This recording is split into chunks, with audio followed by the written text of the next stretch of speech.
Nous allons commencer. Bienvenue tout le monde. Bienvenue au CRDI pour le discours d'aujourd'hui sur la souffrance humaine et l'intervention humanitaire. J'ai le plaisir de vous présenter le Dr. Craig Calhoun, qui est professeur à l'Université de New York, entre autres. Il est également le directeur désigné de la London School of Economics. Il assumera ce poste dès septembre. Félicitations. Le Dr. Calhoun est le directeur fondateur de NYU's Institute for Public Knowledge. Il a également été président du Conseil de recherche en sciences sociales depuis 1999, poste qu'il détient en ce moment également. Et je vous invite à lire son blog sur le site du CRDI. Le Dr. Calhoun est sociologue qui préconise l'utilisation de sciences sociales pour régler des problèmes de préoccupations sociales. Il a couvert toutes sortes de sujets, y compris la culture, la communication, la technologie et les changements sociaux, la théorie sociale et la politique et les sciences sociales en tant que telles. Il a été professeur invité et conseiller dans plusieurs pays, dont la Chine, l'Érythrée, la France, la Norvège et le Soudan, de même qu'aux États-Unis. Aujourd'hui, le Dr. Calhoun va nous parler de situations d'urgence humanitaire et de notre intervention, comment elle se présente, pourquoi et ce qu'elles disent de nous et du monde. Sa présentation se déroulera en anglais, mais nous avons l'interprétation simultanée et vous pouvez vous prendre des écouteurs au besoin. Français est disponible. Et aussi, je vous invite à poser vos questions dans la langue de votre préférence. Thank you and... Merci et je donne la parole au Dr. Calhoun.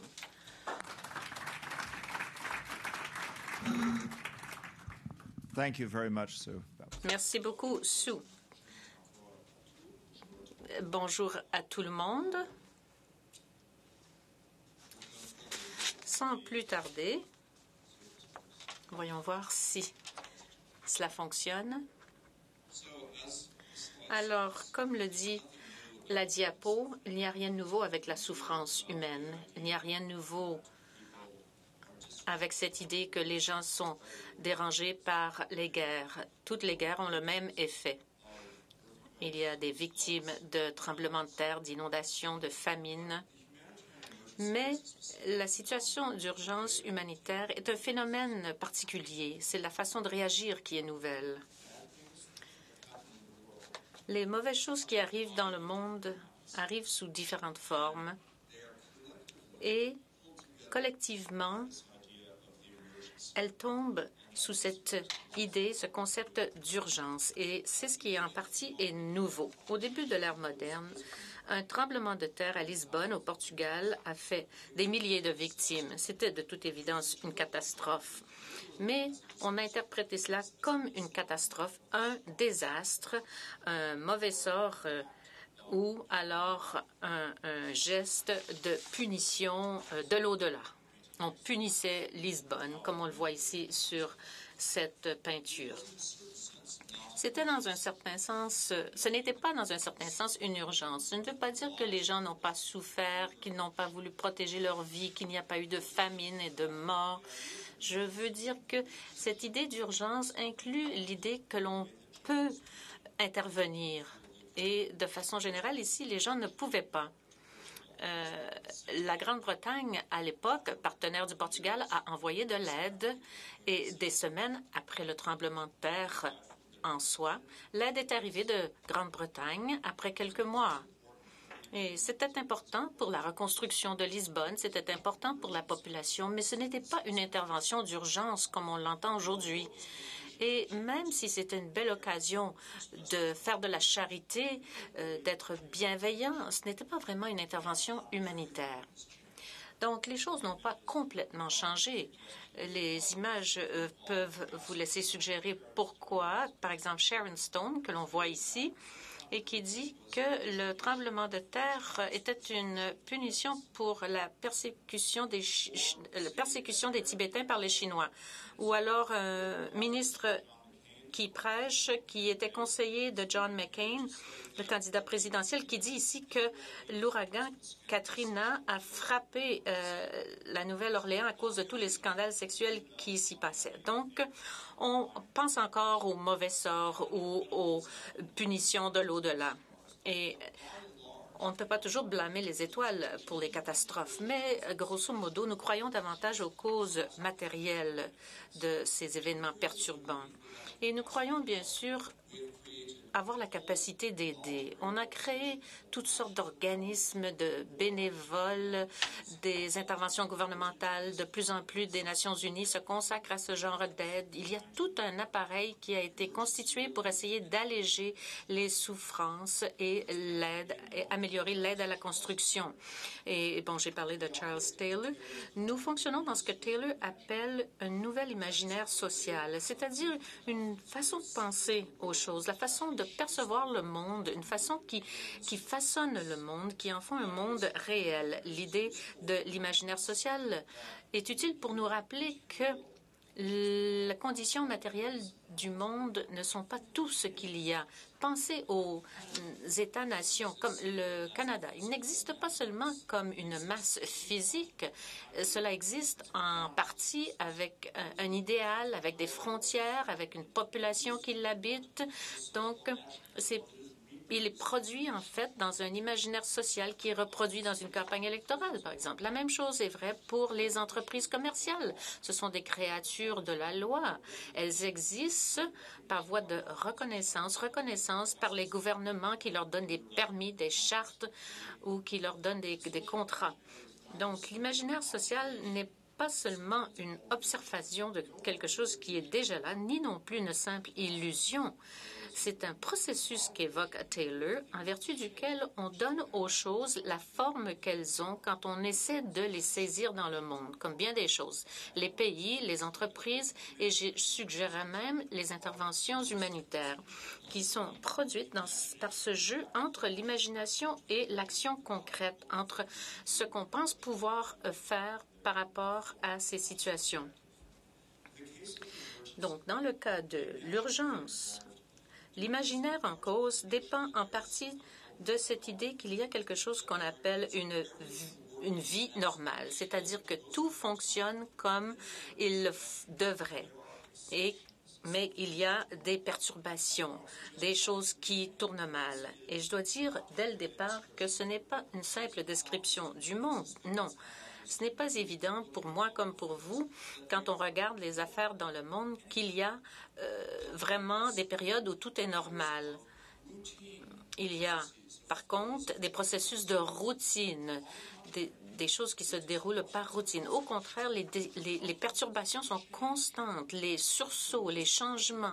Et cela est tous un imaginaire social, c'est presque une illusion de croire qu'il y a le normal et ensuite des perturbations.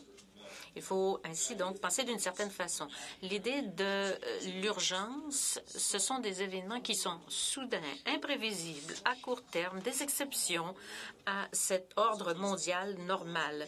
Je dirais même que dans les pays riches, il y a moins de ces situations d'urgence et une partie du travail que fait l'imaginaire d'urgence, c'est de nous rassurer que les choses ne se produisent pas ici et que notre monde est normal, surtout quand on regarde là où les urgences surviennent. Donc, c'est un point de vue qui émane en grande partie du nord, qui est tourné vers le sud. Alors, on pourrait se demander comment il se fait que la pauvreté accroît la mesure dans laquelle il y a des urgences et empêche les gens d'intervenir, de relever les défis. Alors, même si l'ouragan Katrina a fait beaucoup de dommages, très peu de personnes ont perdu leur vie. Il y a eu énormément de dommages matériels, mais pas trop de fatalités. Et c'est ce qui arrive souvent dans les pays riches qui sont victimes de catastrophes naturelles. Par contre, ce n'est pas le cas pour le même genre de catastrophe où il n'y a pas le même genre d'infrastructure, la même capacité d'intervention gouvernementale ou d'intervention des œuvres caritatives. Donc, il y a des choses qui se passent conséquences qui ont des effets à long terme et qui n'entrent pas dans cette compréhension de l'imprévisible, du court terme. Mais un élément clé de l'imaginaire, comme je l'ai dit au début, c'est également la relation à l'action pratique, aux mesures concrètes. Cette idée que l'on peut faire quelque chose. Le Canada est un pays qui fait beaucoup d'interventions humanitaires, qui essaie de répondre de façon efficace dans les situations d'urgence. Et comme par exemple au Rwanda, lorsque l'intervention en fait ne s'est pas matérialisée. Donc, l'idée qu'il est possible d'agir fait partie de cet imaginaire. C'est ce qui fonde ces choses une urgence. Ce serait vraiment des événements très tristes, mais qui deviennent des urgences parce que nous avons cette idée que nous pouvons intervenir rapidement. Nous pouvons faire quelque chose. Alors, dans ce contexte, la souffrance humaine, même de très loin, les gens qu'on ne connaît pas nous interpellent. Nous comprenons notre devoir envers l'humanité dans son ensemble et l'intervention semble urgente. Alors donc, nous allons suspendre des considérations de politique et d'économie à long terme. Ou enfin, on pense qu'on le fait, parfois beaucoup moins qu'on le croit. Mais l'idée de cette urgence humanitaire est une exception, un moment d'exception qui sort des processus habituels pour lesquels les activités politiques et économiques existent. Je vais donc vous parler de 3 dimensions de l'histoire des urgences humanitaires. Donc, on pourrait dire que bien qu'il y ait d'anciennes causes, raisons, des causes profondes, il y a également de nouvelles notions qui s'ajoutent depuis les années 70 jusqu'à ce jour. Il y a eu une crête dans les années 90, mais qui n'est pas disparue. La situation actuelle en est une où l'idée classique de l'urgence humanitaire, la plus concrète pour cela, est en fait confuse et remise en question. Alors, comment pouvons-nous voir tout cela comme étant simultané? Souvenez-vous de l'image du tremblement de terre de Lisbonne. Les gens en Grande-Bretagne n'ont pas vu la chose comme étant simultanée. Ils n'ont pas vu cela aux nouvelles du soir. Ils n'avaient pas de vidéo sur YouTube. Ils en ont entendu parler des semaines plus tard. Ils se sont dit que c'était quelque chose de mal qui était arrivé. Nous voyons maintenant les urgences humanitaires comme étant des événements simultanés qui arrivent en temps réel. Quand on le voit à la télé, c'est maintenant que ça se passe. Et nous sentons un lien direct et nous savons qu'il y a des capacités parce qu'on peut faire des guerres à distance, on fait du commerce avec la Chine, la Malaisie, on sait qu'on peut expédier des marchandises.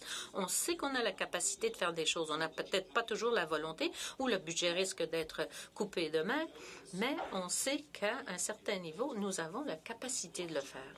Donc, dans un instant, je vais vous décrire la simultanéité. Deuxièmement, je vais décrire ce que j'appelle cette idée d'inconnus, d'étrangers qui sont bons. Les étrangers ne sont pas des menaces, ne sont pas... et ce n'est pas exceptionnel que d'essayer d'être un bon étranger. Et ceci peut évoluer dans une relation assez complexe, même dans la période de colonialisme de l'Europe. Et dans le contexte religieux comme dans d'autres. Nous avons une nouvelle idée de l'humanité. Et ensuite, je parlerai des années après les années 70. Donc, où il y avait un appariement plutôt étrange de cette idée de faire quelque chose de bien directement. Donc, parce que quand on travaille dans une intervention humanitaire, on sait qu'on fait quelque chose de bien, qu'on aide les autres dans le contexte de la mondialisation, dans ce monde perturbé. Mais en même temps, dans le domaine de l'intervention humanitaire, il y a aussi une orientation de gestionariat. Les crises ne disparaissent pas, mais on gère un peu les répercussions dans ces pays. Et je trouve que c'est un appariement plutôt étrange. Alors, premièrement, la simultanéité. Les médias sont vraiment cruciaux ici. L'urgence humanitaire, telle qu'on la connaît depuis 40 ans, est différente en partie à cause des médias en partie et aussi surtout les médias visuels qui nous donnent des images de ces urgences, qui nous les mettent sous le nez. Et ce sont des images stéréotypées, ce sont des images familières que l'on reconnaît presque du moment même qu'on voit les nouvelles. Si le volume n'est pas sur la télé et que vous voyez le reportage photo, vous savez que c'est un reportage d'une urgence humanitaire. Juste à cause des photos, les catastrophes naturelles s'entremêlent avec d'autres sortes de désastres causés par la main de l'homme. Mais ce qui est intéressant ici, bon, cette iconographie qui est produite pour les magazines et des choses comme ça, c'est que ces images ne contiennent quasiment jamais des ressortissants du pays. Lorsqu'un reportage est un reportage d'une action humanitaire et les reporters ne choisissent pas des photos qui représentent des photos ou des insignes sur les uniformes, ils représentent toujours des étrangers. On pourra peut-être les reconnaître par leur tenue vestimentaire, mais jamais qu'on ne présente des ressortissants. Ce sont des personnes qui restent anonymes, qui restent éloignées.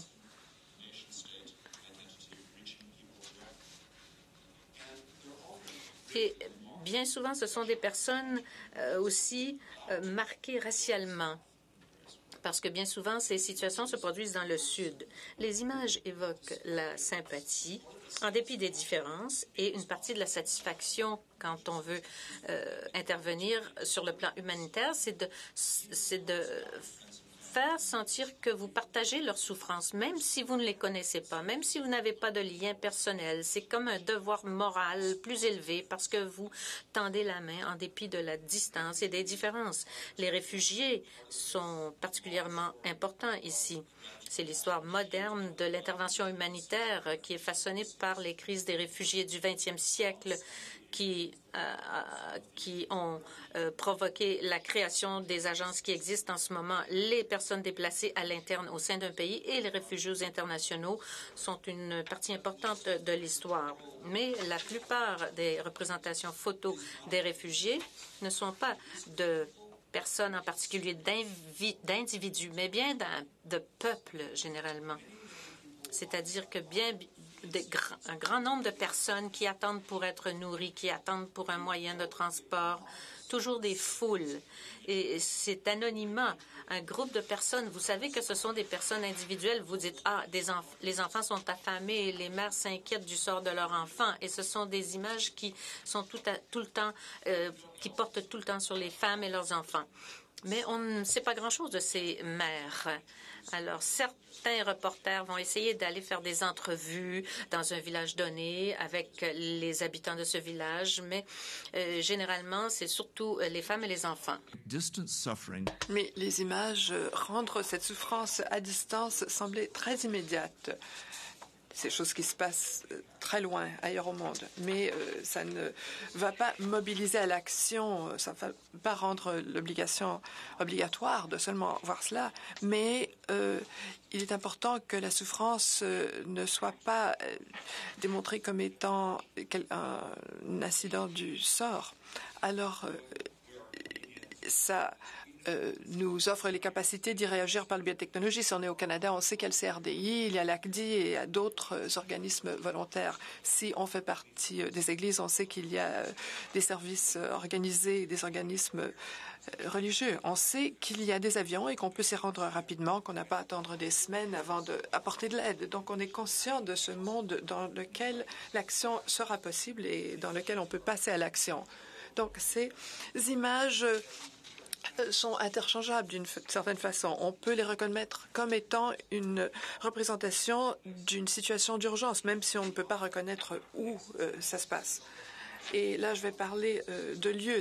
On ne reconnaît pas nécessairement la géographie, mais c'est cette dépiction pictorielle, comme cet imaginaire, c'est un imaginaire anti-État qui va contourner l'État. L'image, c'est que l'État provoque probablement le problème est qu'on cherche à voir les personnes en tant qu'individus. Et voilà un des problèmes avec cet imaginaire de l'urgence, parce que souvent l'aide à long terme pour ces personnes souffrantes dépend sur un État fonctionnel et ne cherche pas à contourner l'État. Ça, c'est une tension intégrée au problème. Darfour, c'est un nom qu'on reconnaît. Tout le monde au monde dit oui, Darfour, moi je connais Darfour. Ils ne savent pas où se trouve Darfour. Ils se rendent peut-être même pas compte que c'est au Soudan. Et ils ne vont pas savoir qu'il y a un sultanat du Darfour, qui a une longue histoire lui-même, qui a eu une relation très complexe avec les Senussi en Libye ou les Mahdi. Donc, il y a vraiment sa propre histoire. La situation d'urgence va décontextualiser. Darfour devient le nom d'une situation d'urgence plutôt que le nom d'un endroit, d'un lieu. Et c'est comme ça qu'on y pense. Et des personnes célèbres, activistes, militants vont renforcer cela. Donc, les images sont vraiment contraignantes. Et ce récit fait que ceci prend de la vie pour nous. Ou pensez à Haïti. Le tremblement de terre d'Haïti est arrivé subitement, mais ce n'était pas quelque chose qu'on n'avait pas anticipé. Il y avait eu des prédictions. Les meilleures prédictions séismiques proviennent de Cuba, ce qui est intéressant. Normalement, les grandes puissances occidentales ne pensent pas à cela, mais ils ont eu de très bons observatoires et ils ont prévu un tremblement de terre imminent à Haïti.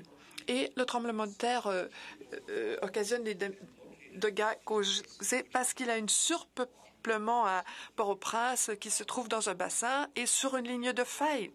Et pourquoi est-ce que la ville se trouve là? À cause des relations de commerce, surtout avec les États-Unis, et des situations de sécurité, et aussi le fait que les gens de la campagne déménagent vers la ville en grand nombre parce qu'ils n'ont pas de possibilité de gagner leur vie dans leur ville et village. Donc, il y a toutes sortes de processus qui ont empirer l'urgence, mais ce n'est pas quelque chose qui a découlé d'un moment ponctuel.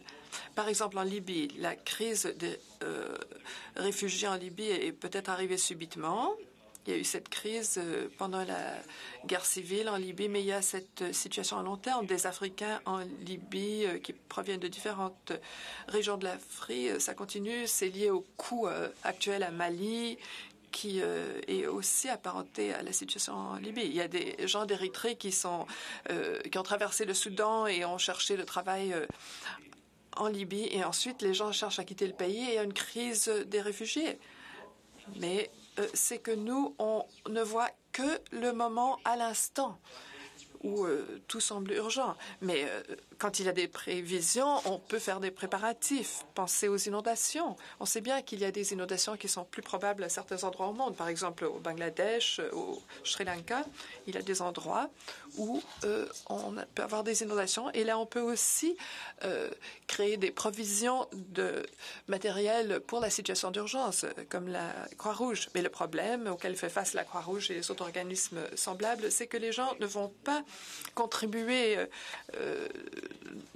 leurs dons de façon régulière quand tout va bien, mais seulement lorsqu'il y a des problèmes, des catastrophes. Par exemple, pendant le tsunami, l'argent a été contribué après cette catastrophe. Et c'est difficile d'obtenir des contributions avant ce moment-là.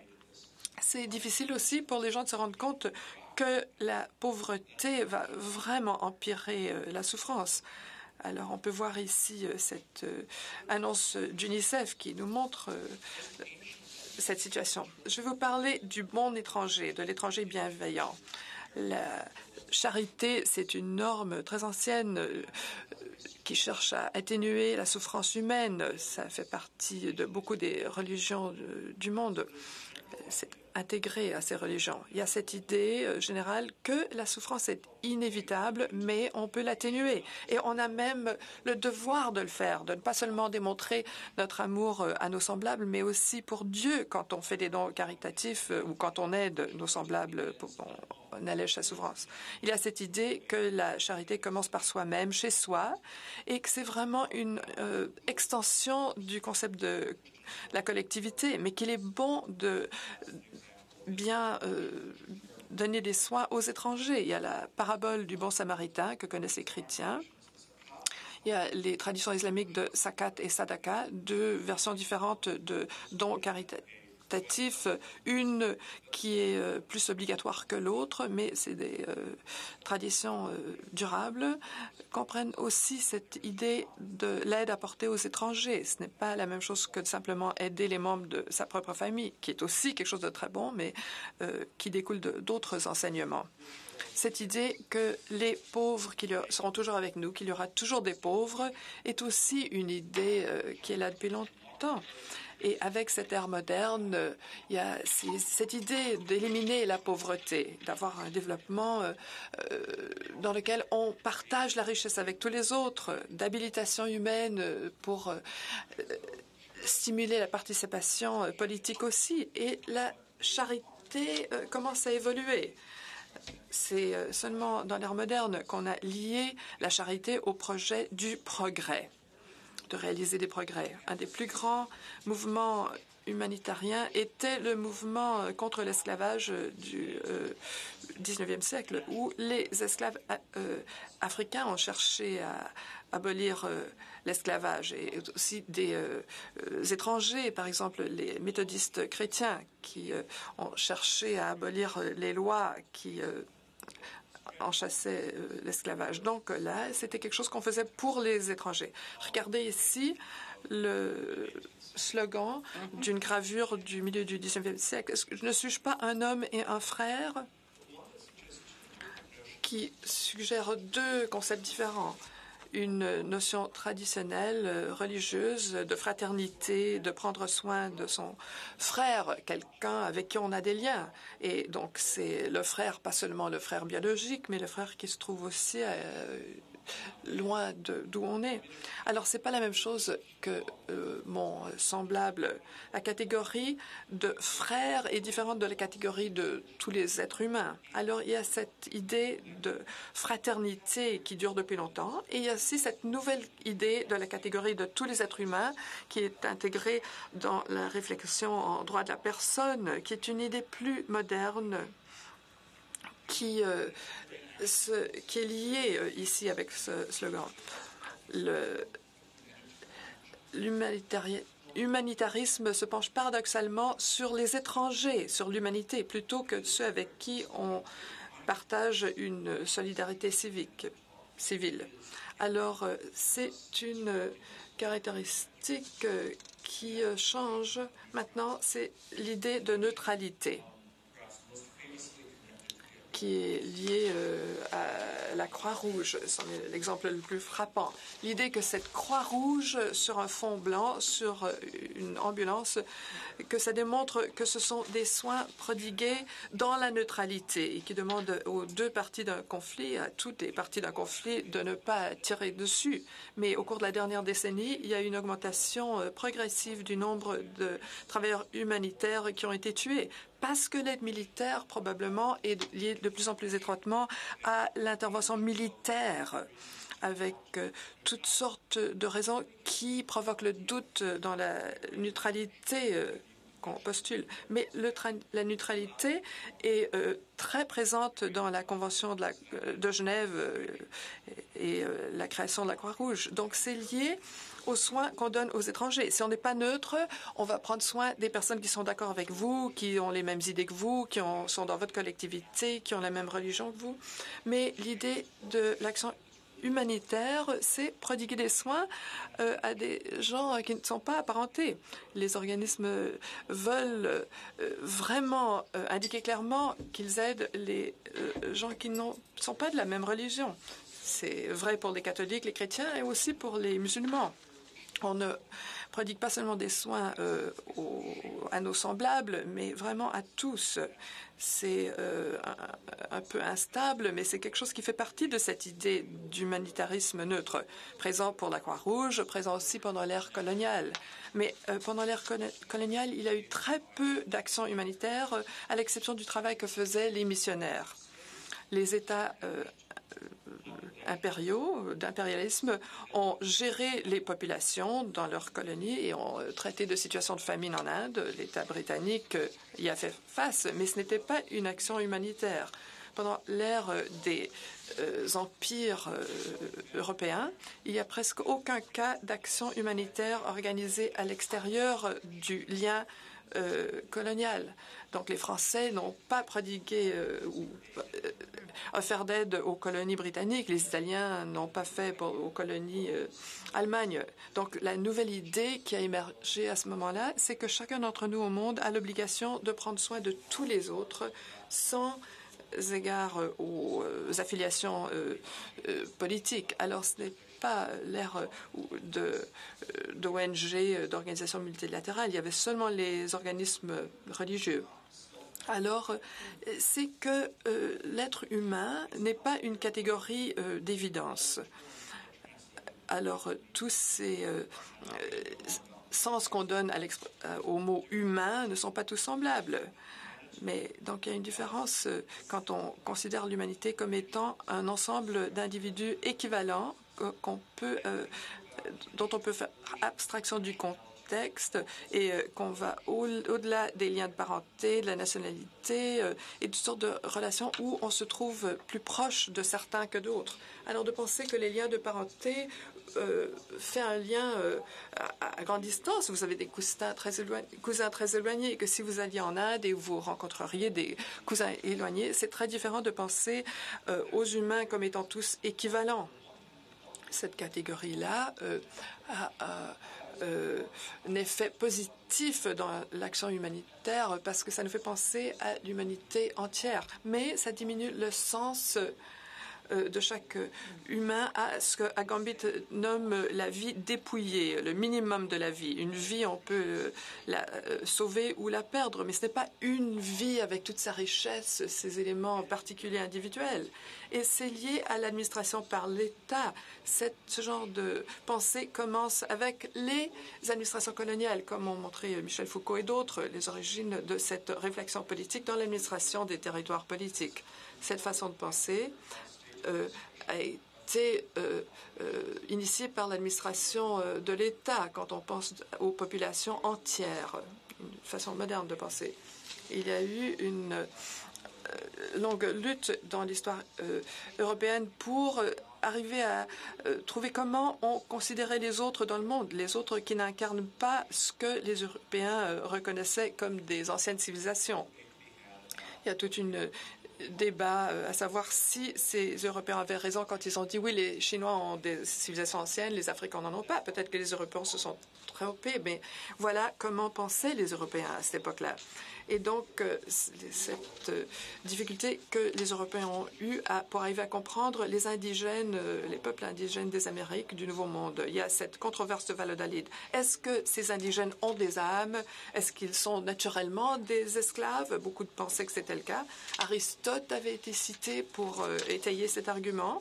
D'autres ont argumenté, Bartolomé de las Casas, que tous les indigènes étaient des personnes parce qu'ils avaient des âmes et donc qu'ils devaient faire l'objet de conversion religieuse, pas des esclaves. C'est mieux que d'être esclave, mais ce n'est pas l'idéal du côté du multiculturalisme. Et il y a toutes sortes d'arguments qui ont eu lieu pendant cette controverse. Mais ça, c'était un instant, un moment dans l'effort que faisaient les Européens pour arriver à comprendre la catégorie d'humains comme étant tous ceux qui étaient différents de nous. Et il y avait des projets qui étaient bons qui en ont découlé, par exemple l'éducation, les soins médicaux, la construction de routes, et des choses négatives du côté de l'oppression et de la domination coloniale. Toute cette idée de la domination impériale en tant que mission civilisatrice, comme l'ont considéré les Français, est très intéressante. Je ne vais pas vous en parler en grand détail, mais je vais vous noter à quel degré on a justifié la domination impériale par l'idée qu'il y avait des interventions plutôt du côté de la personne qui sont toujours actuelles. Par exemple, l'idée que dans cette société primitive, on ne traite pas bien les femmes, et c'est probablement qu'on a raison, mais donc il est légitime pour les Britanniques qu'ils puisse conquérir cette société et la gérer en tant que colonie. C'est peut-être pas justifié, mais et il y a Edmund Burke qui a parlé du sati, du suicide des veuves en Inde. Donc cette idée justement que les indigènes ne peuvent pas se gouverner, donc des États en déroute ou des États en échec. Il y a cette idée qu'il y a des pratiques cruelles dans ces civilisations.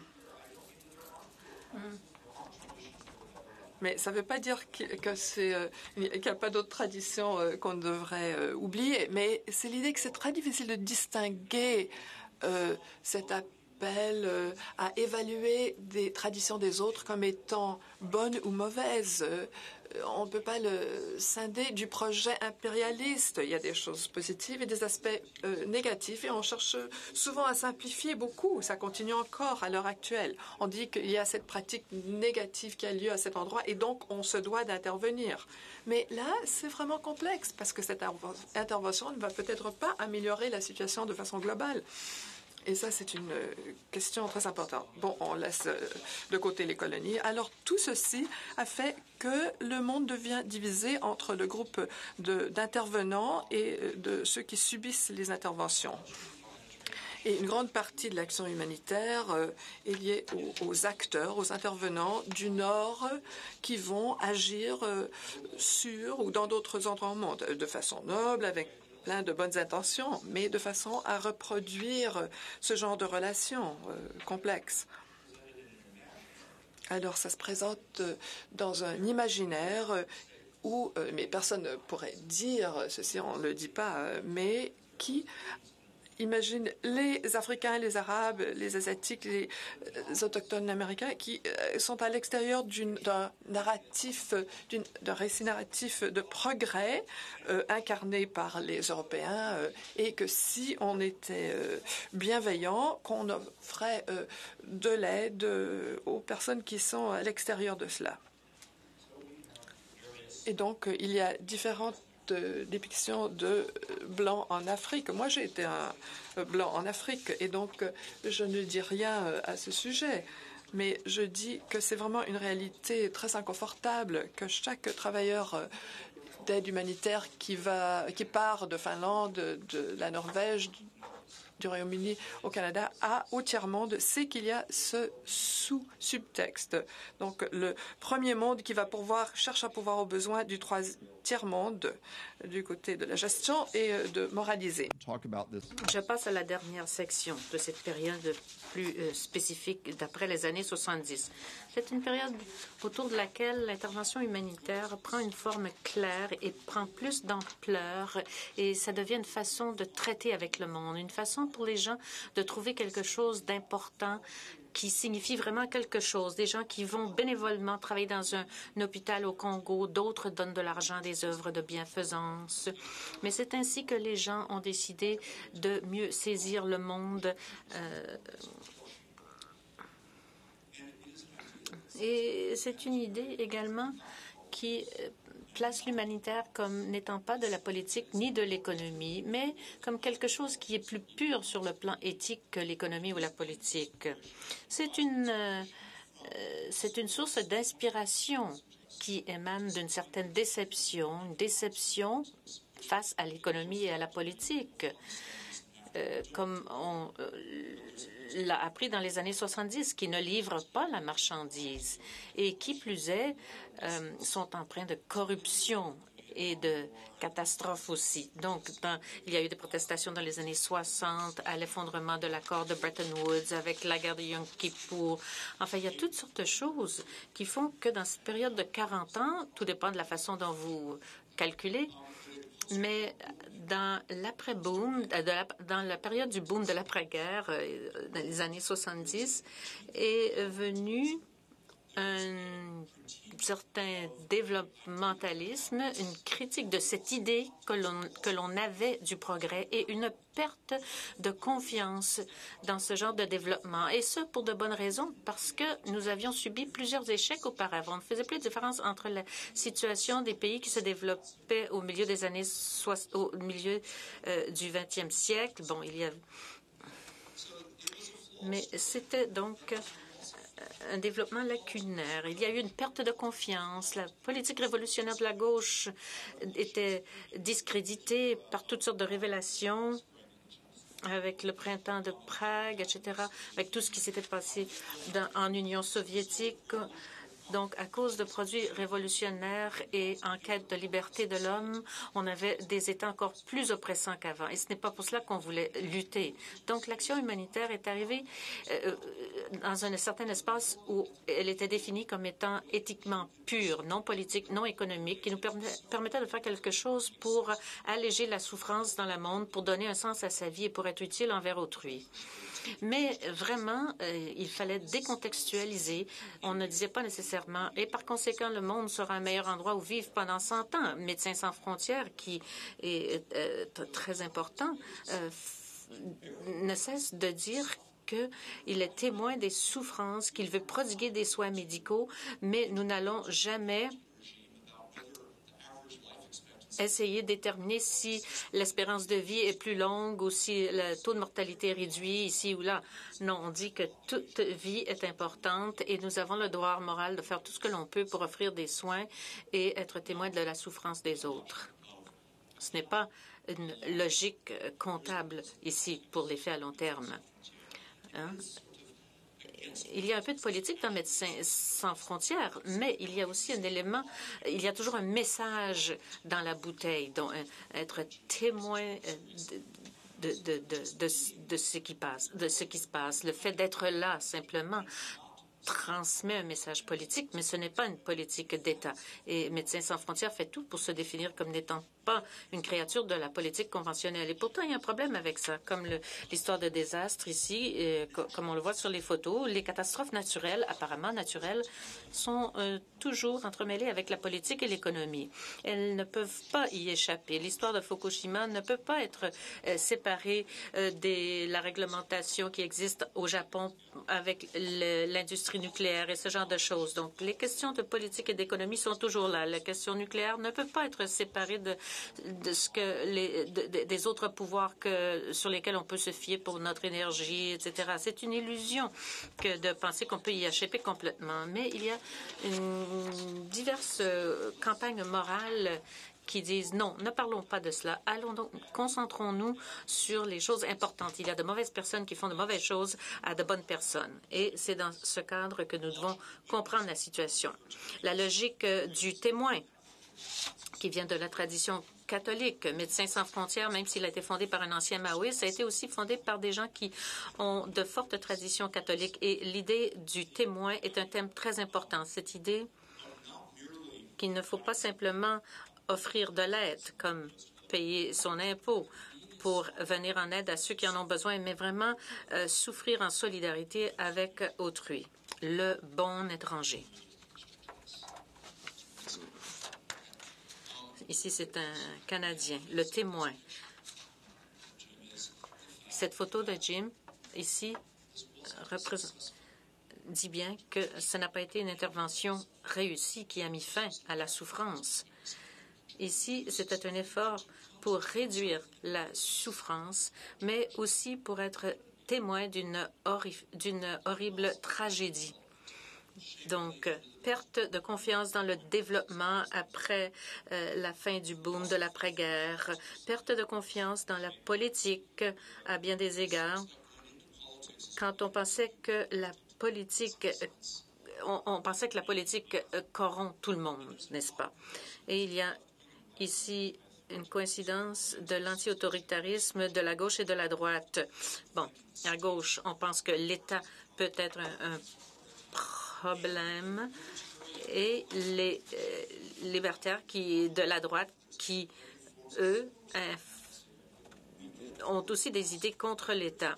Depuis 40 ans à peu près, les gens se tournent contre l'État. L'État n'est plus populaire, que ce soit votre État ou les autres États. L'État est perçu comme étant une source de problèmes, comme le contraire de sexy et glorieux. Les grosses bureaucraties, les grandes tours à bureaux, des gens qui portent des complets gris, ça c'est l'État.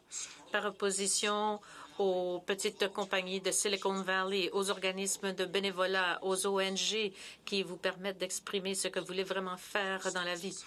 Et ceci se retrouve aussi dans l'intervention humanitaire. L'intervention humanitaire est organisée dans bien des aspects contre l'État, qui essaient de contourner l'État. Et il y a bien des interventions humanitaires qui existent là où les États n'ont pas pu intervenir, par exemple au Libéria.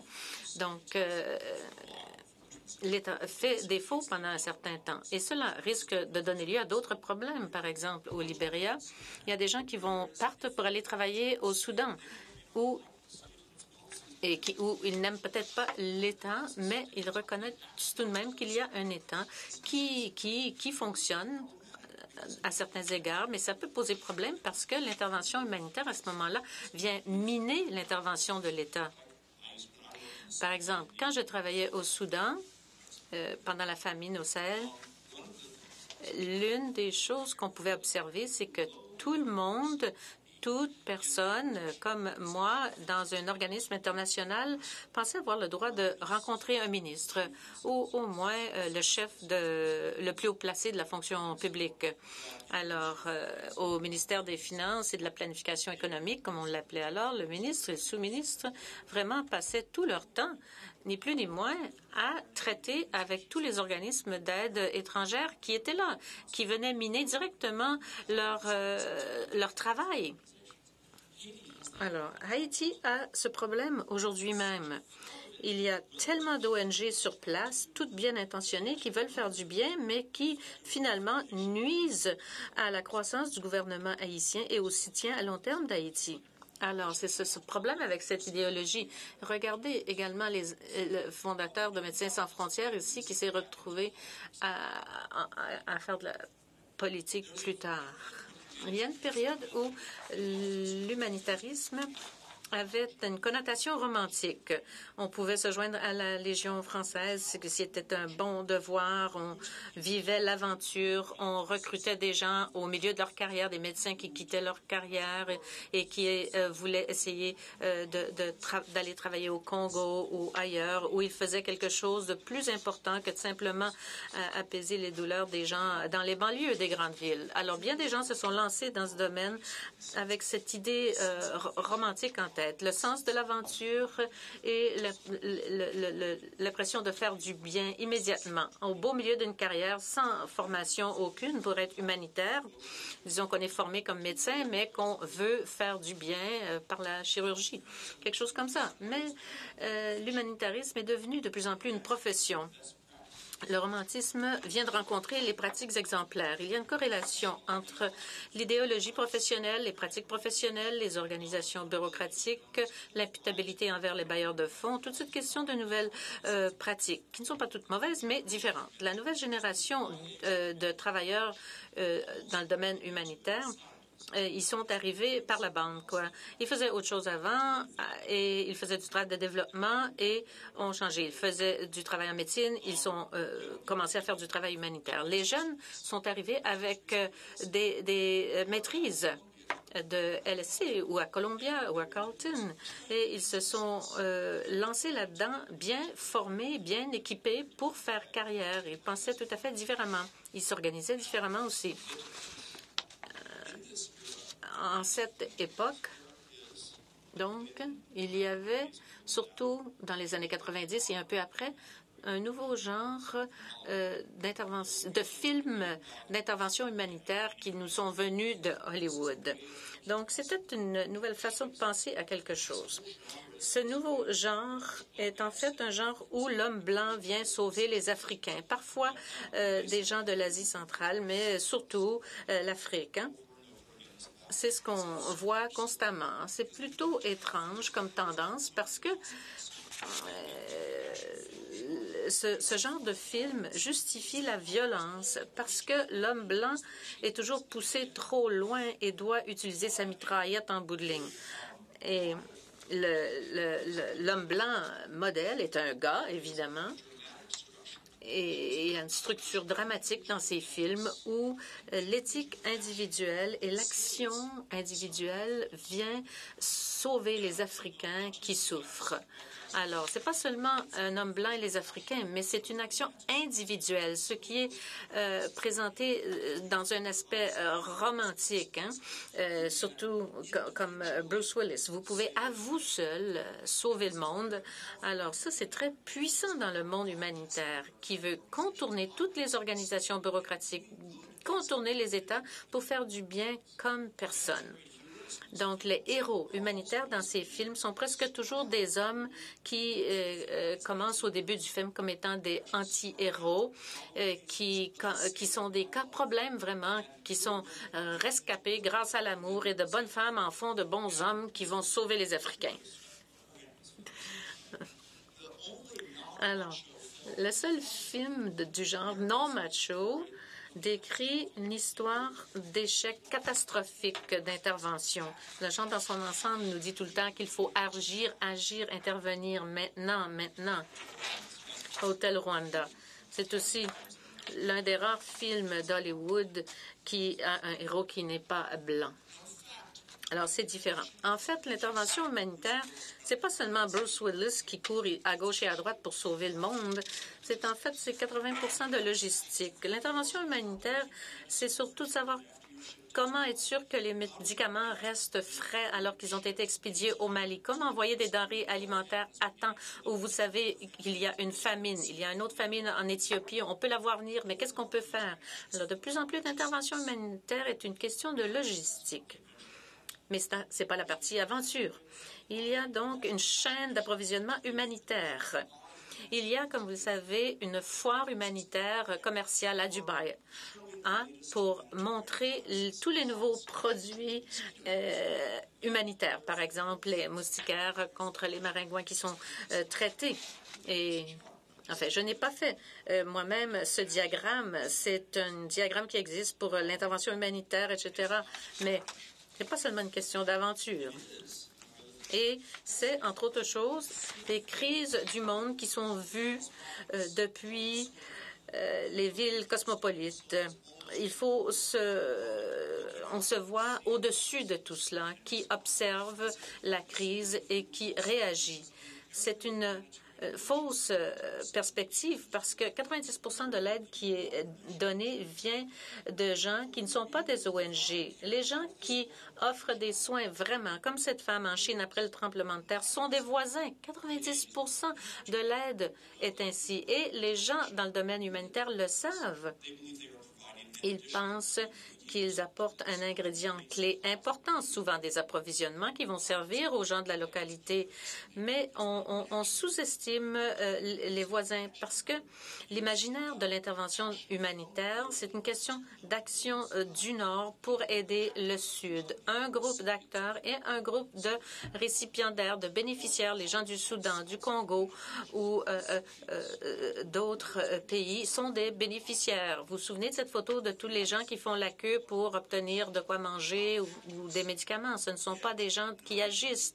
Pourtant, 90% de l'aide sera offerte par les gens qui vivent dans ce pays où se déroule l'urgence.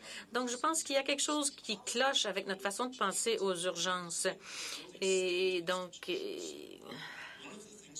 l'une des choses dont il faut tenir compte, qu'il faut évaluer, c'est que je pense qu'on a était beaucoup trop pressé d'essayer d'évaluer ce dont le monde avait besoin parce que les systèmes de soins efficaces, les systèmes d'éducation efficaces ne sont pas des projets uniques qui sont mis de l'avant par les bailleurs de fonds. Non, ils doivent être conçus par les gens de la place.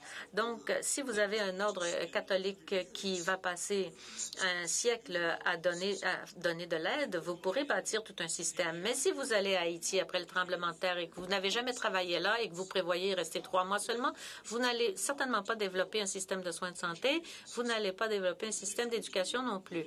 Même si vous faites de bonnes choses individuellement, vous ferez partie d'une marée d'ONG qui envahissent le pays. Et vous allez aider les gens du Nord à se sentir mieux, beaucoup plus que vous allez aider les gens du Sud. Alors, quand on déclare une urgence humanitaire, dire que dans tel ou tel pays est victime d'une urgence humanitaire, on autorise les gens de l'extérieur à entrer, à intervenir. Donc, Nous voulions avant intervenir sur le plan humanitaire pour aider. C'était comme cela que les sociétés du Nord intervenaient ou l'ONU. Mais nous avons un peu changé la façon de faire. C'est très important de réagir à la souffrance humaine, mais il faut faire attention de ne pas miner les États et de privilégier les gens de l'extérieur plutôt que les populations indigènes. De plus en plus, les gens de l'extérieur sont des militaires. Et ceci, bien sûr, mine aussi cette idée de neutralité et d'aide humanitaire. Le militaire est très bon. Point de vue logistique, c'est magnifique. Ils ne tirent pas sur les gens comme cela, mais ils offrent des services vraiment nécessaires. Walmart a commencé à commercialiser ses services comme étant des fournisseurs d'aide humanitaire avec des contrats pour envoyer de la marchandise depuis la Chine dans tous les magasins d'Amérique. On peut envoyer aussi des produits alimentaires. Et c'est vrai, c'est vrai. Mais ce ne sont plus neutres maintenant. C'est un phénomène tout à fait différent qui s'est pris au piège dans le capitalisme mondial, etc. Et quand l'aide humanitaire est assurée par les militaires, c'est une autre paire de manches. Ce n'est plus une question de neutralité. Ils font peut-être de bonnes choses, mais ce n'est certainement plus le même genre d'intervention humanitaire. Et pourtant, c'est la situation dans laquelle on se retrouve constamment, avec une dimension très tragique pour les travailleurs humanitaires qui pensent qu'ils ont besoin de plus de sécurité alors qu'ils savent que dans l'ensemble, ils sont de plus en plus exposés à de violences à cause de la présence des militaires. C'est un cercle vicieux. Gros problème pour l'humanitarisme, plus particulièrement depuis la dernière décennie.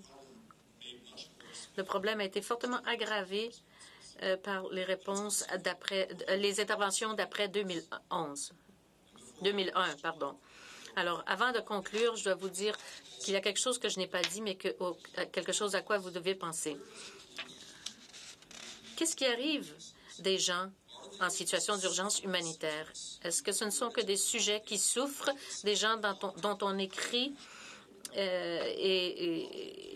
ou sont-ce des gens qui ont une voix, qui ont une idée sur la façon dont leur vie devrait être organisée, des gens qui devraient être rendus autonomes pour créer des organisations sociales dans lesquelles ils veulent vivre? Merci.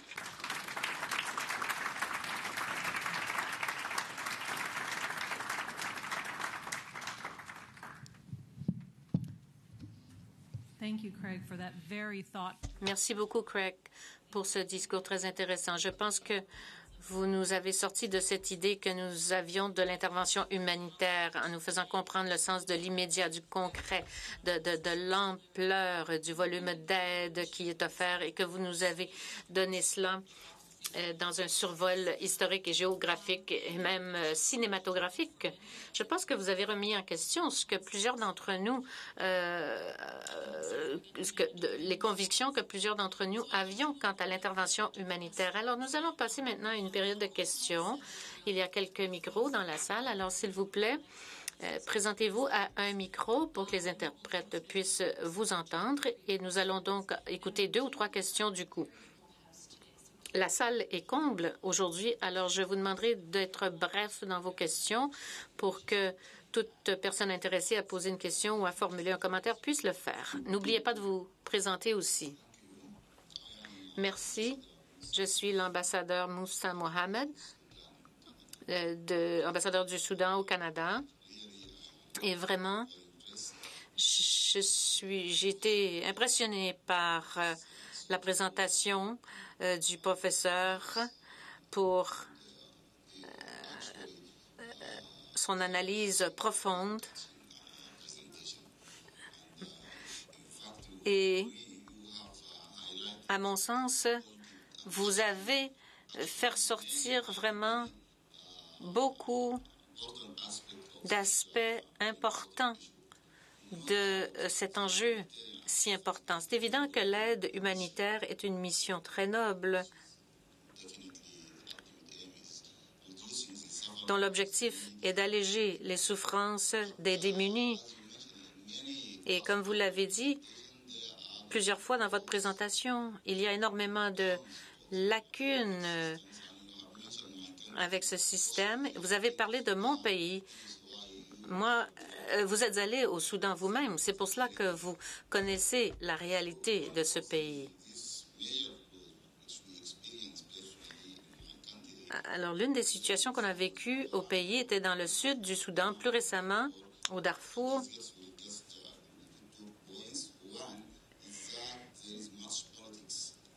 On sait qu'il y a trop de politique dans le système humanitaire, à tel point que plusieurs organisations prennent parti et parfois fournissent même des armes et ainsi ils contribuent à prolonger les conflits. Ensuite,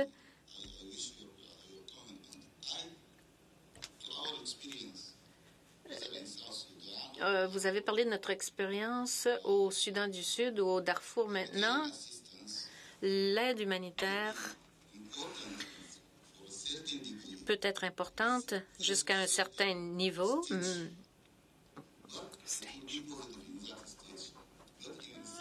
à certaines étapes des conflits, mais à un moment donné, l'aide peut devenir contre-productive si elle ne se transforme pas en aide au développement. Nous sommes confrontés à ce problème maintenant. Et l'aide humanitaire, de façon générale, est positive. Mais, à un moment donné, elle peut devenir contre-productive parce qu'elle n'incite pas au redressement. Il y en a beaucoup de villageois qui ne veulent pas rentrer dans leur village,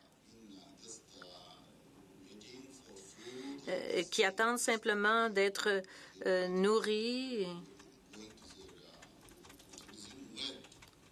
et qui aimeraient bien pouvoir reprendre le travail. Merci. Merci. Je me disais que ce serait bien si vous parliez un petit peu plus de la mondialisation, parce que je sais que plusieurs multinationales de nos jours sont complices pour fomenter le trouble dans les pays en développement, où il y a des ressources naturelles. Un bel exemple pourrait être le Zimbabwe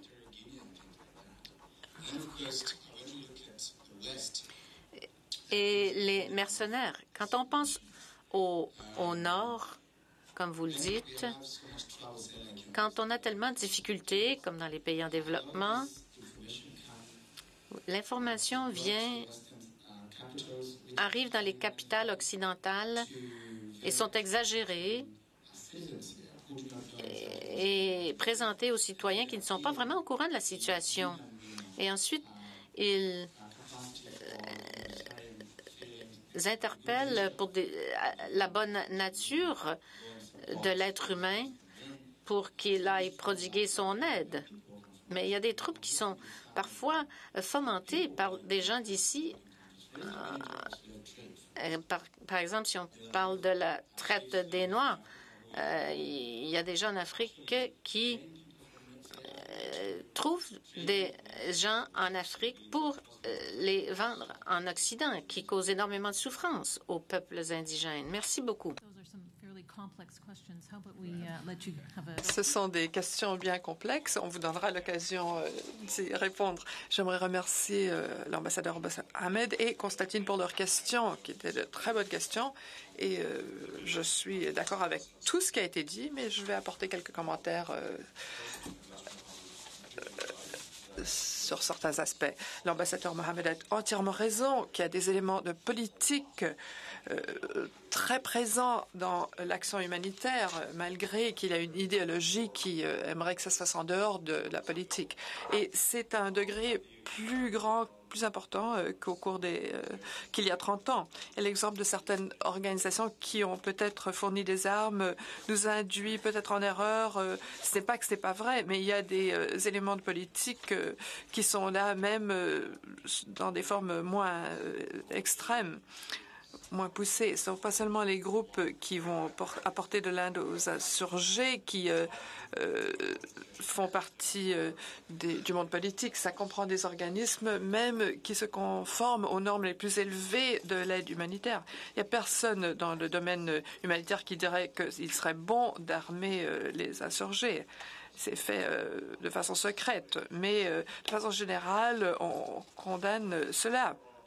Mais il y a des éléments de politique autres qui sont importants et qui vont perturber la mission humanitaire. Par exemple, quand on commence à renforcer les distinctions ethniques plutôt que faire le contraire. Par exemple, ça se fait au Soudan et c'est difficile à l'éviter. On peut comprendre que certaines personnes vont ressentir plus d'empathie avec certains groupes qui deviennent leurs amis.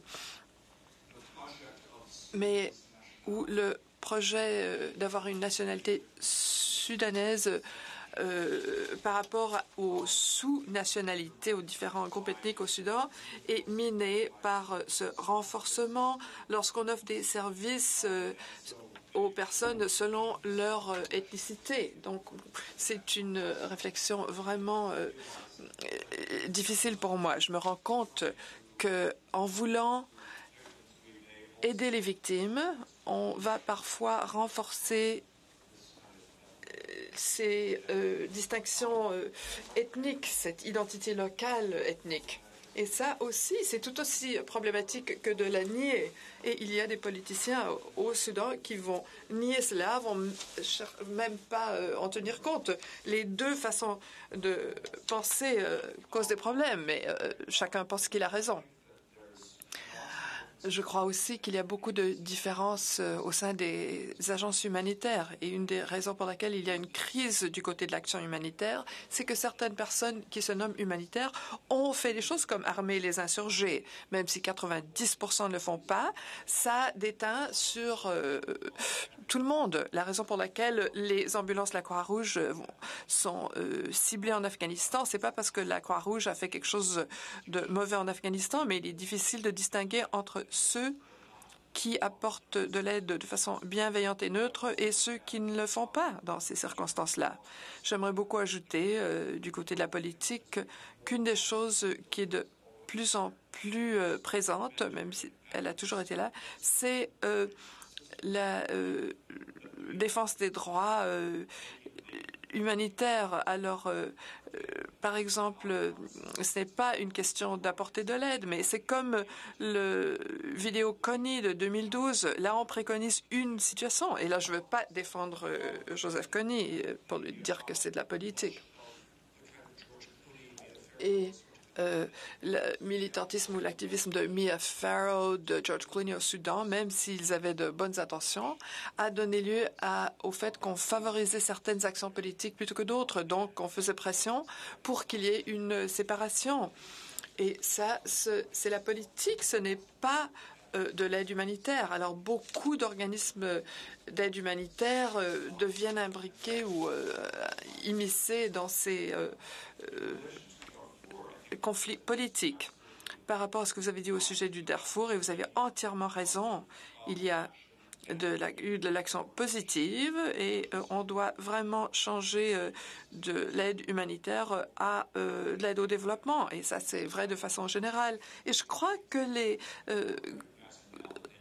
grandes organisations qui font cela reconnaissent cela. Ils savent qu'ils doivent ajouter à leur plan d'aide humanitaire une planification pour la transition à une aide au développement. Mais une des choses qu'on a dit au sujet du Darfour, en tant qu'exemple, mais beaucoup d'autres endroits aussi, c'est qu'il faut reconnaître que l'efficacité de ou l'effet de cette aide humanitaire, ou plutôt de la situation d'urgence humanitaire, c'est une accélération de ce qui est déjà arrivé. Donc l'urbanisation progressive, lente de mouvement des personnes aux villes à Darfour est accéléré par cela et ça crée d'autres problèmes. Il y a des problèmes de santé qui sont créés. Il y a donc des déplacements rapides vers les villes qui ne sont pas des personnes qui cherchent des emplois, mais des personnes qui viennent chercher de l'aide. Et ça crée une urbanisation rapide, très difficile à soutenir, très difficile à intégrer. Pour répondre à la question de Constantine par rapport à la mondialisation et le commerce, il a tout à fait raison. Il y a des multinationales qui participent à créer des problèmes. Même chose du côté de l'action humanitaire. Il y a des organismes d'aide humanitaire avec des codes d'éthique qui ne le font pas, mais il y en a certains qui fonctionnent de cette façon-ci. Et surtout cette question de ressources, c'est une question sérieuse. J'aurais à faire tout être exposé, mais le problème les problèmes qui découlent de l'expropriation internationale de ressources rares sont énormes. Ce ne sont pas des problèmes d'aide humanitaire, mais sont très grands. Et cet imaginaire de l'aide humanitaire semble présenter cela comme une situation très simple où ces diamants teintés de sang, c'était vraiment un problème créé par quelques personnes malveillantes. Mais vraiment, c'est plus la façon dont fonctionnent les industries de l'extraction dans beaucoup d'endroits. Et ça détourne l'attention aussi de la possibilité. Là, je veux m'assurer que je ne réponds pas, que je pense que toutes les activités des multinationales sont mauvaises. Je crois que l'Afrique a besoin d'investissement et souvent l'investissement est meilleur que l'aide. Et donc, je ne doute pas la sagesse de cette façon de fonctionner. Qu'on dit souvent que l'investissement serait meilleur que l'aide. Mais il faut gérer cet investissement de façon à ce que ça apporte un effet positif à la population locale, pas seulement aux intervenants internationaux. Bonjour, merci. Je suis Brian. J'ai travaillé à plusieurs équipes d'intervention en situation d'urgence à différents endroits. Et vous avez commencé votre analyse sociologique très détaillée en nous indiquant qu'à un moment donné, on pensait que les crises faisaient partie du destin personnel. Et à la fin, vous avez posé la question, sommes-nous dans une situation de crise du côté de l'aide humanitaire? Et donc, j'aimerais vous suggérer, si vous me permettez, qu'un des problèmes de l'intervention humanitaire est qu'elle crée l'idée qu'il y a une solution possible pour ces personnes dans la localité qui sont déjà aux prises avec des tentatives de normaliser leur situation. Et grâce aux médias, on semble suggérer que ces personnes n'auraient pas dû avoir à faire face aux circonstances avec si peu de ressources. Donc voilà où la crise est provoquée, parce que l'autre chose que vous avez mentionnée, cette militarisation et politisation de l'aide humanitaire, de la réponse humanitaire, a été mal reçue par le monde de l'aide humanitaire. En 2001, tout a changé de façon très importante. Mais récemment, au cours des 3 ou 4 dernières années, ces groupes ont commencé à réagir. Et j'aimerais vous suggérer que le mandat initial de MSF, de défendre les droits, est une justification pour ces hommes à visage blanc et certains bruns aussi, et d'autres, pour être en site, pour savoir, de se faire les témoins et pour se faire les défendeurs des droits. Donc, la deuxième chose que j'aimerais dire, c'est que plusieurs agences comme MSV en Hollande, DTZ en Allemagne, et d'autres ont toujours été des groupes qui fournissaient de l'aide technique au développement et non du financement. Et ça concorde avec le fait que la défense des droits est une bonne réaction à la crise humanitaire. Le nouveau paradigme devrait être d'apprendre à fournir de l'intervention, mais d'apprendre, de tirer des leçons et de bien jumeler la réponse à ce qui est nécessaire. Salim Koudarti, chercheur. Je ne sais pas si je peux poser cette question ou non.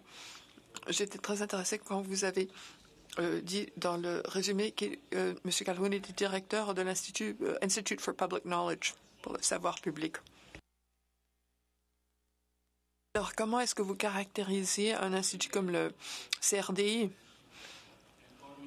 Et vous avez dit à la fin, vous avez dit que l'habilitation par des personnes localement en créant les établissements des institutions sociales nécessaires pour améliorer leur capacité à faire face aux problèmes. Alors, à ce sens, quels seraient vos conseils à des groupes comme le CRDI pour leur aider à faire leur travail de développement, de peut-être se pencher à créer ces instituts de savoir public? Fraser Riley King, avec le Conseil canadien pour la coopération internationale. J'ai 2 questions. Je serai concis. La première, c'est que vous nous avez donné un exposé brillant sur l'histoire de l'aide humanitaire et vous nous avez parlé du présent aussi. Quelle serait votre vision pour l'avenir? Peut-être que c'est un peu injuste de vous poser la question, mais quel serait l'avenir dans le domaine de l'intervention humanitaire? Et aussi pour parler de cette idée d'avoir l'humanitarisme qui soit moins réagir aux besoins des masses en souffrance, mais plutôt des sujets avec les voix. Donc les initiatives de la Croix-Rouge et d'Oxfam qui cherchent à obtenir que le Québec crée des cadres de responsabilisation pour les récipiendaires de projets d'aide humanitaire. Alors quel est l'avenir pour aider les personnes à devenir des sujets avec des voix et à participer activement à reconstruire leur vie? Et aussi, au sein de la collectivité humanitaire, on parle de catastrophes, les groupes de changement climatique parlent de résilience, les groupes de sécurité alimentaire parlent de changer de l'aide alimentaire à la sécurité alimentaire. Alors, quel est le changement qui se pointe à l'horizon? Et une question connexe serait comment est-ce que vous percevriez ce changement de perception du côté des communications? En grande partie, ce dont vous avez parlé, vous vous y étiez penché sur comment on dépeint les réfugiés comme étant des personnes anonymes pour nous stimuler notre empathie et nous faire des dons. Alors, comment est-ce qu'on peut changer aux masses en souffrance à des sujets qui ont des voix qui font partie qui sont nos frères?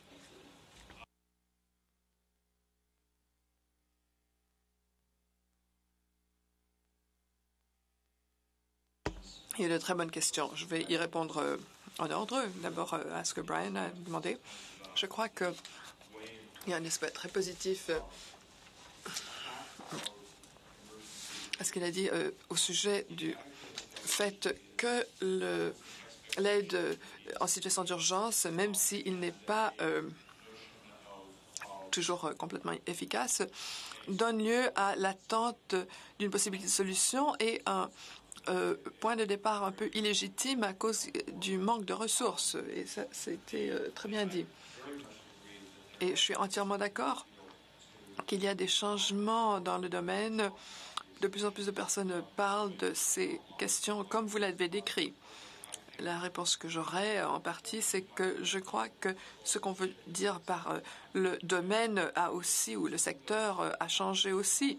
Et c'est trop tard après 2001, après plusieurs événements, de revenir à cette idée qu'on avait avant du secteur humanitaire qui était une aide neutre à court terme. Je crois que c'est déjà changé. Le monde est trop complexe. On ne peut pas revenir à cette façon de penser. On doit voir quelles façons de travailler seront efficaces dans un domaine qui a changé. Et vraiment, c'est un groupe de personnes qui savent réfléchir. C'est pas que moi j'ai pensé à tout cela parce que je suis universitaire et ils n'y ont pas pensé. Ce sont des sujets dont on discute partout. Mais les intervenants en aide humanitaire font partie de grandes organisations, ont travaillé à la levée de fonds.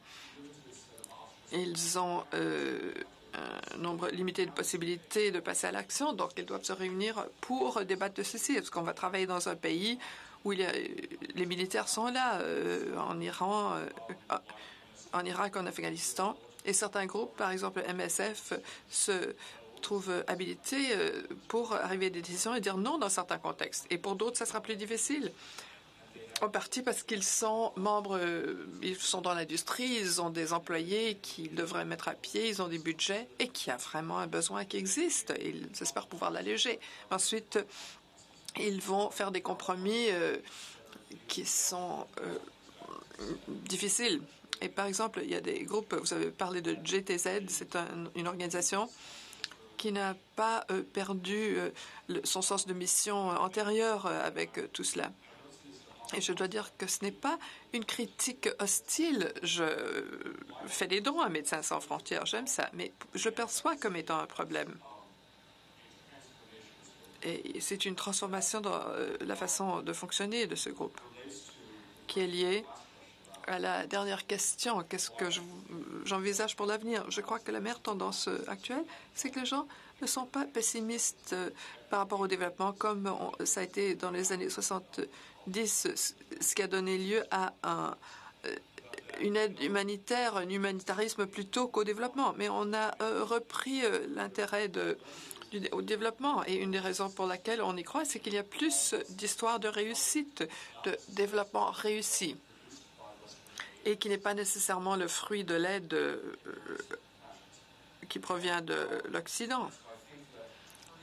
Et je crois que donc de penser plutôt au développement et à une façon de penser qui reconnaît l'aspect fondamental et l'importance de l'intervention en situation d'urgence, qui est une transition qui exige une transition à une façon de penser de développement, comme l'a dit l'ambassadeur Mohamed, et qui n'est pas un substitut pour la politique et le développement, mais qui se fait dans le contexte de cela.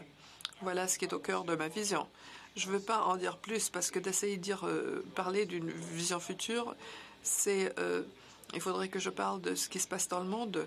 Mais j'ai dit que le problème avec l'imaginaire de l'humanitarisme, c'est qu'elle nous donnait un sens, qu'il y avait une option solide du côté éthique sans qu'on ait à analyser les problèmes du capitalisme mondial et de la transformation de la géopolitique. Mais je crois que ce n'est pas possible et on doit réfléchir à ces choses-là. Mais donc, on ne doit pas ignorer ces deux autres éléments à cause de l'éthique, l'engagement éthique qu'on a à l'aide humanitaire. Je crois qu'une responsabilisation une redevabilité humanitaire est un paradoxe ou comporte un paradoxe. Il y a une amélioration de la reddition de comptes et les organismes les moins responsables au monde, responsabilisés, sont des ONG. On a cette idée que les ONG sont des organismes qui sont démocratiques. Mais ce n'est pas nécessairement vrai. Parfois, ce sont des groupes qui font des choses merveilleuses, mais qui sont redevables seulement à leurs donateurs, et pas toujours. Alors peut-être qu'ils fonctionnent très bien. Oui, j'y contribue, je crois fermement à ce qu'ils font. Mais je ne crois pas que ce sont des modèles de démocratie. Où est le processus démocratique? Est-ce que ils sont gérés par des votes? Alors, il faut distinguer les éléments positifs. Les éléments positifs de la démocratie dépendent des États et des processus politiques. Et la reddition de comptes dans le secteur humanitaire fait partie de cette prolifération de gestionabilité, de bureaucratie dans le domaine. Alors, je ne suis pas très optimiste par rapport à cela. Du côté des communications, ça c'est très important. Et là, il y a une sous-profession de spécialistes en marketing et communication pour l'action humanitaire qui ont des réseaux.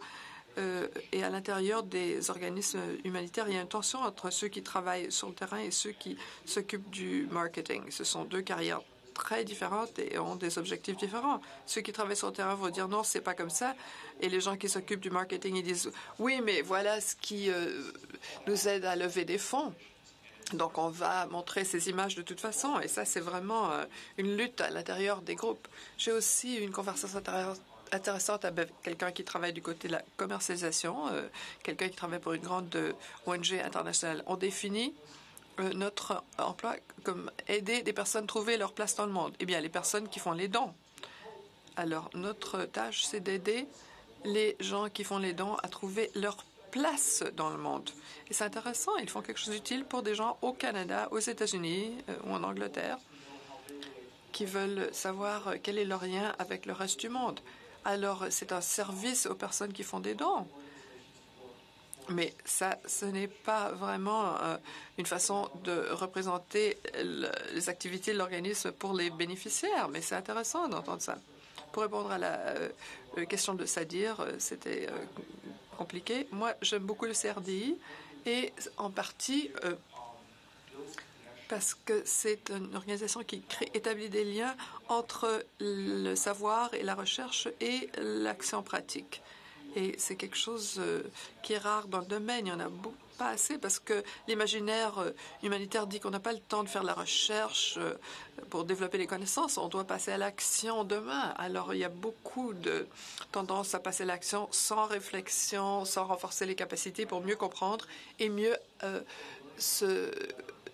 pouvoir agir la prochaine fois. Maintenant, le système pour apprendre pour la prochaine fois, il y a un peu de recherche et de l'enseignement, mais il y a beaucoup de discussions avec nos semblables, des discussions sur une bière tard la nuit. Ah, vous étiez en Mozambique, moi aussi j'étais en Mozambique. Qu'est-ce que vous avez fait? Quelles leçons a-t-on tiré de ce qui s'est passé en Mozambique? Il y a beaucoup de savoir, beaucoup de connaissances et elle n'est pas assez exploitée. Elle reste entre les personnes qui travaillent. Et donc, d'habiliter les gens à renforcer les institutions, c'est vraiment... il faudra communiquer ce savoir. Merci. J'ai une observation qui donne suite à ce que Craig a dit et aux questions bien réfléchies. Je suis David Malone et je travaille ici au CRDI. Je pense à 2 inondations en Asie du Sud. Une a eu lieu en 2008 dans le nord de l'Inde. Il y a une rivière qui a inondé le territoire, une rivière qui venait du Népal, grande dévastation en Uttar Pradesh et au Bihar, des milliers de vies perdues et beaucoup d'aide internationale des gouvernements. Et le gouvernement de l'Inde a dit non, c'est notre responsabilité de faire face à cette catastrophe. C'est une catastrophe, peut-être qu'on devrait mieux s'y prendre que ce qu'on fait, mais c'est de notre responsabilité de faire face à ce problème. Il y avait une grande divergence d'opinion par rapport à cela en Inde et ailleurs. Mais voilà la réponse choisie par le gouvernement de l'Inde qui a rencontré les Biharis aux urnes quelques années plus tard au niveau de l'État et au niveau fédéral et a été prêt à le faire. Une autre inondation plus récente au Pakistan, comme on le sait, le système de la rivière Indus a eu des inondations très sévères. Il y a eu beaucoup moins d'offres d'aide parce que beaucoup des donateurs n'étaient pas d'accord avec ce que faisait le gouvernement du Pakistan et les stars du cinéma n'étaient pas là pour nous encourager. Alors ce que les équipes de reportage télévisés ont eu à faire, ils ont eu à prendre des photos, à montrer des photos de l'armée pakistanaise qui aidait ses propres concitoyens. Il y avait beaucoup d'images de cela. Et ce sont des expériences d'observation qui m'ont provoqué de l'humilité. C'était dans une situation où ce n'était pas optimal. Aucun gouvernement n'a voulu dire qu'il avait réagi de façon exemplaire, mais où il y a eu des efforts vraiment de faire face à la situation. Merci. Je suis tout à fait d'accord avec ce qu'a dit David à ce sujet. J'aimerais ajouter un autre élément à cela. C'est que ça m'aide à préciser quelque chose que j'avais cherché à dire. C'est-à-dire que le fait que quelque chose a un potentiel positif, ça ne veut pas dire que ça sera bon à tous les égards. Alors, à court terme, tous les moyens pour apporter de l'aide aux personnes qui souffrent après une inondation peuvent être bons. Mais si cette méthode vient miner le développement national à d'autres égards ou crée d'autres problèmes, il faut le remettre en question. Donc, le problème, ce n'est pas de dire que l'aide n'est jamais positive, mais qu'il faut poser ces autres questions, à savoir quand est-ce que c'est bon, en quelles circonstances, et qu'il ne faut pas être séduit par cette idée qu'il y a un court-circuit d'ordre éthique qui fait qu'on peut contourner les autres questions au sujet du développement économique et de la politique. L'éthique ne l'emporte pas sur tout le reste. Merci. Je crois qu'on pourrait continuer à discuter beaucoup plus longtemps, mais nous venons de dépasser le temps alloué. Craig, vous avez vraiment suscité une réflexion plus approfondie chez nous au sujet de l'intervention humanitaire. Merci d'être venu ici au CRDI cet après-midi pour nous présenter ce sujet complexe. Veuillez vous joindre à moi pour dire merci au Dr. Calhoun.